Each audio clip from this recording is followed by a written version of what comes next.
পিতৃ শ্ৰী অনুৰাম বৰুৱা তেখেত এজন মুক্তিযোদ্ধাৰ এই অঞ্চলৰ বিভিন্ন সামাজিক অনুষ্ঠানৰ লগত তেখেত জড়িত আৰু তেখেত বৰ্তমান একেবাৰে অসুস্থ অৱস্থা আছে। আজি এমাহ দিন ধৰি এই সম্পৰ্কত অৱশ্যে প্ৰশাসনক জনোৱা হৈছিল। অৱশ্যে প্ৰশাসনে সময় পালে আহিম বুলি কৈছিল, কিন্তু আহিব নোৱাৰিলে বা অহা নাই। গতিকে তেওঁ এই ইমান দিন ধৰি অসুস্থ হৈ আছে আৰু সেই ক্ষেত্ৰত প্ৰশাসনক আমি সহায় বিচাৰিছোঁ।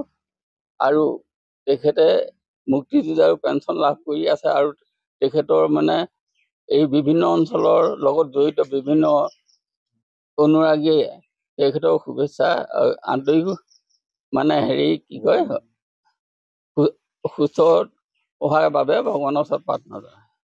আৰু দেউতাৰ অসুস্থ হোৱা এমাহেই হৈ গৈছে। এমাহে আমি ডক্টৰৰ লগত ট্ৰিটমেণ্ট কৰি আছোঁ, কিন্তু ঘৰতে ৰাখিহে কৰিছোঁ, আঁতৰলৈ নিব পৰা নাই।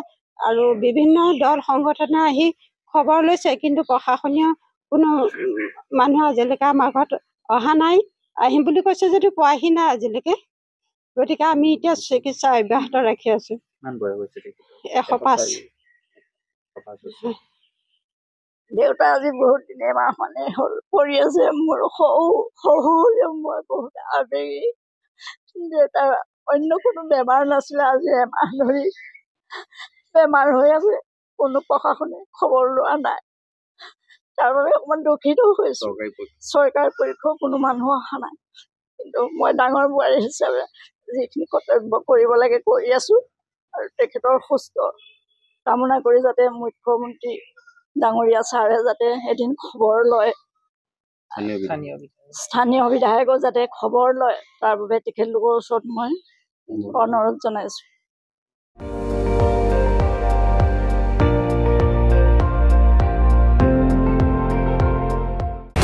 আপুনি চাই আছে ND24, সৰ্বশ্ৰেষ্ঠ নহয় সৰ্বোত্তমৰ দৌৰ।